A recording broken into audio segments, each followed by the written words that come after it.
If bodybuilding strength actually worked in fights, the biggest guy in the gym would always be the champion. But that's not what we see. Time after time, smaller and leaner fighters dominate opponents who look far stronger on paper, exposing a hard truth about combat sports performance. Why? Because combat sports aren't about looking strong.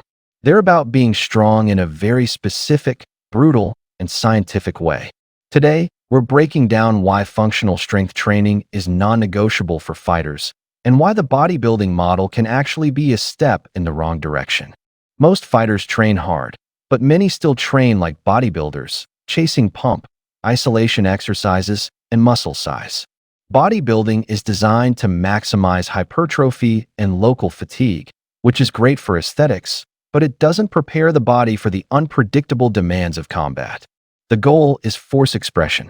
It's not how much you can bench in a controlled, stable environment. It's about how much of your body's potential force you can translate into a moving target while you're moving, under fatigue, and under threat. The science here is clear.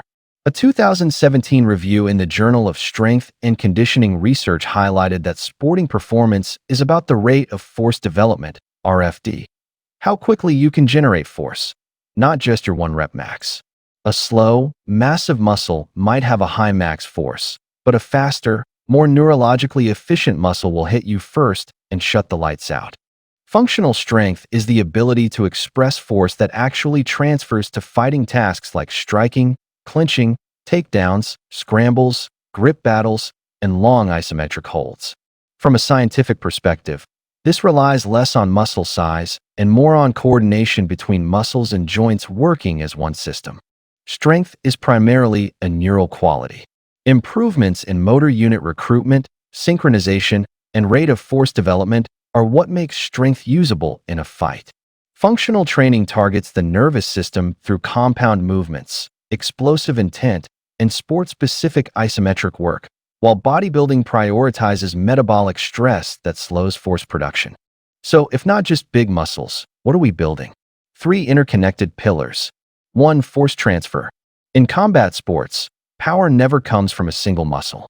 It starts at the ground and transfers through the legs, hips, core, and upper body as one connected kinetic chain. Functional strength training reinforces this system, while bodybuilding breaks the body into isolated parts. 2. Isometric strength. Much of fighting is isometric. Clinch pressure, grip fighting, wall wrestling, guard retention, and pinning. Scientific research shows isometric strength is joint angle specific and highly neural, making it critical for control and dominance, yet it's largely ignored in bodybuilding style training. 3. Fatigue management. Bodybuilding creates high local muscle fatigue that disrupts coordination and power. Combat sports require repeated high-force efforts with fast recovery between bursts. Functional strength training manages fatigue, so strength remains usable late in the round, when fights are often decided. Let's be blunt. Excess, non-functional muscle mass can be a liability. First, weight cutting. You're locked into a weight class. Muscle is metabolically active tissue that holds water. Carrying extra mass that doesn't directly contribute to force production makes cutting weight more agonizing and costly. Second, energy cost. Muscle requires oxygen and ADP. More mass means a greater energy demand for every movement, from bouncing on your toes to recovering from a missed strike. Third, potential range of motion. Overdeveloped, hypertrophied muscles can actually limit your range of motion. A huge, tight chest can inhibit shoulder mobility for framing and grappling or slipping punches. Functional training prioritizes strength through a full, usable range of motion. This doesn't mean fighters shouldn't lift heavy weights. They absolutely should. But the intent behind the lift is different. Instead of how can I make my quads bigger, the question is how does this movement make me hit harder, wrestle stronger, or last longer? Your program should be built on a foundation of maximal strength. Yes, heavy squats, deadlifts, presses, but it must be amplified with exercises that build explosive power, multiplanar stability, and specific work capacity. So here's a weekly functional strength split for combat sports. Monday, lower body strength. Focus, base, takedown resistance, balance, trap bar deadlift, or squat. Bulgarian split squat, hamstring work, core anti-rotation, short isometric holds. Tuesday, combat training, skills, pad work, drilling, sparring, BJJ, wrestling, etc. No heavy lifting. Wednesday, upper body strength, focus, clinch, grip, pushing power, weighted pull-ups, bench or dips, overhead press, towel rows, hanging grip holds. Thursday, combat training, technique plus conditioning.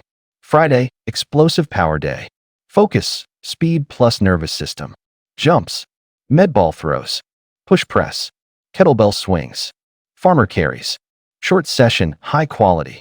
Saturday, hard combat day, sparring, live rounds, wrestling, no heavy lifting. Sunday, full rest. Very important for nervous system recovery. Walking, mobility, light stretch only. The goal of strength training for fighters is not to get tired or look big, but to become dangerous under pressure. Functional strength makes you harder to move, increases striking power, improves injury resistance, preserves speed and endurance, and enhances technique. Bodybuilding might make you look like a fighter, but functional strength is what actually wins fights. If you found this video useful, don't forget to subscribe and hit the like button for more science-based combat sports content.